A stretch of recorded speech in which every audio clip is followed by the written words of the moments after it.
Nature from the mortals. But what about my thirst for blood?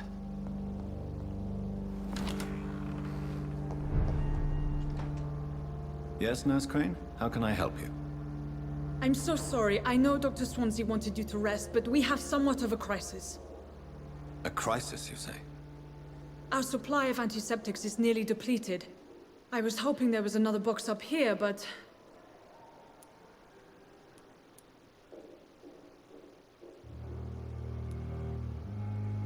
What type of hospital are you running? No antiseptics? You have been away too long, Doctor. With the war and now this epidemic, supplies have been running scarce for months now. I may have a solution. In France, during the war, drugs shortage was a daily problem, and we had to use our wits to overcome the shortages.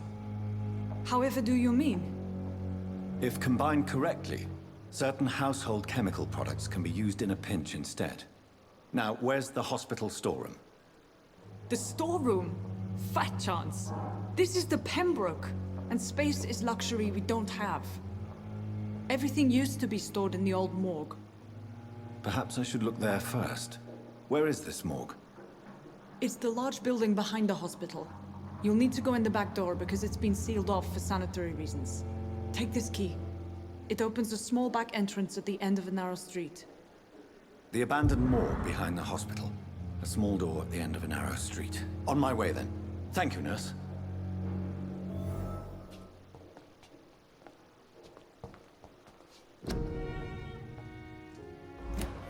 It's locked.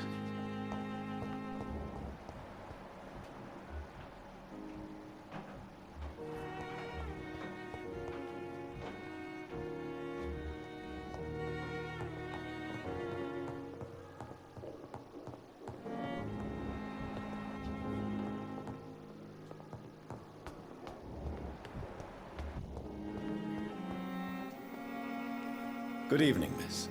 I'm Dr. Reed, the new surgeon at the Pembroke Hospital. And who are you? Your name has no meaning to me, mortal. You're nothing but dust blown by the winds of eternity. I beg your pardon. What are you begging for, mortal? My clemency? Well, tonight maybe I'm inclined to mercy. You'll never forget the night you met Thelma Howcroft. You keep calling me mortal. Why is that? And if I'm mortal, what are you? Well, Dr. Reed, if you must know, I'm a vampire.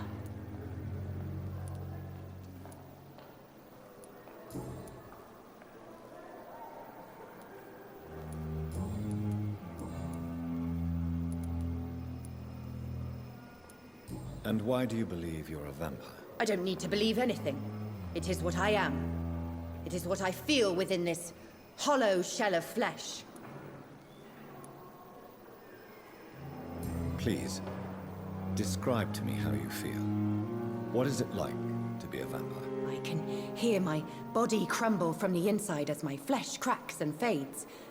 I sense the last pulse of postulant blood within my drying veins. I need new blood.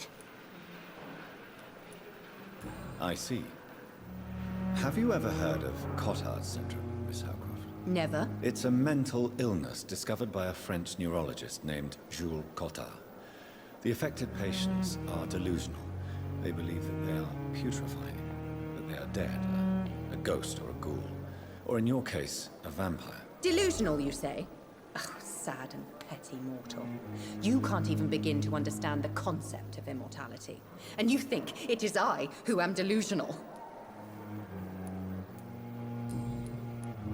I'm assuming you must be a patient here. Am I right, Miss Howcroft? It's only a cover. To hide from my enemies. I can leave whenever I want.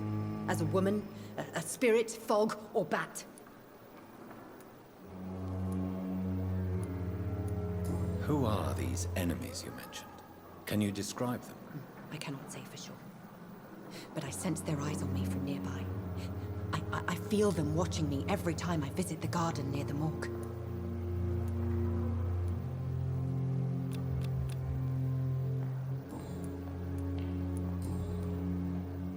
I'll leave you, Mistress of the Dark, to your nocturnal activities.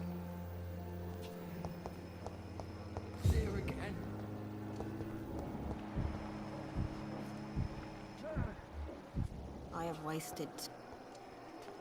Good evening, nurse. Good evening, Doctor. I don't think we've been introduced yet. My name is Pippa Hawkins. And I'm Dr. Jonathan Reed. Dr. Swansea has recently offered me a position in this hospital. Well, it's a euphemism that your help will be appreciated, Doctor.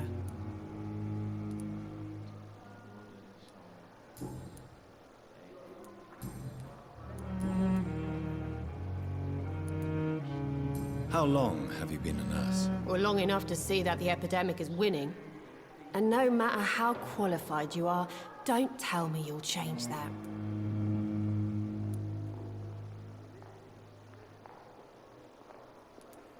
You're right. When dealing with such a terrible disease, one must remain humble. But that doesn't mean we shouldn't try our best. Sorry, Doctor.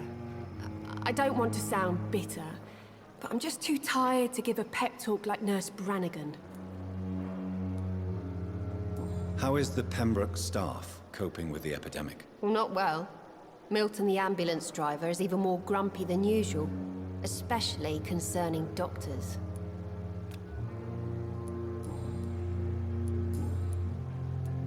Goodbye, Nurse Hawkins.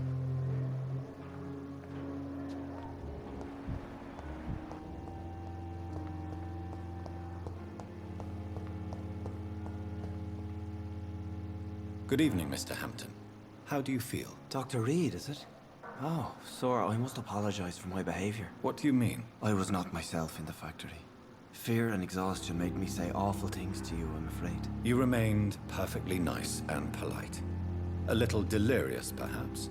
But who wouldn't be after enduring an abduction? Thank you, Doctor. That's a relief. Now all I need to do is rest and return to my flock.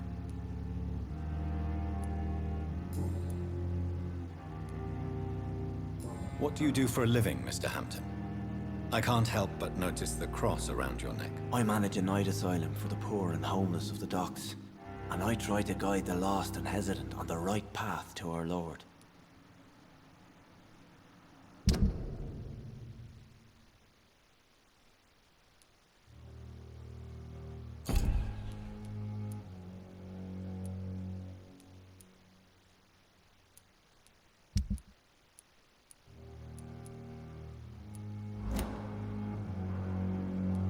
Are you a priest, Mr. Hampton? A deacon, maybe? Not at all, Doctor. I'm just a man of faith willing to preach the good word. Why didn't you use your cross against William Bishop? To repel him somehow? That's a very strange question, Doctor. A cross is no magical token, if that's what you were trying to say. Not mine, anyway. How do you feel, Mr. Hampton? Medically speaking, I mean. I feel exhausted. Beyond exhaustion, actually.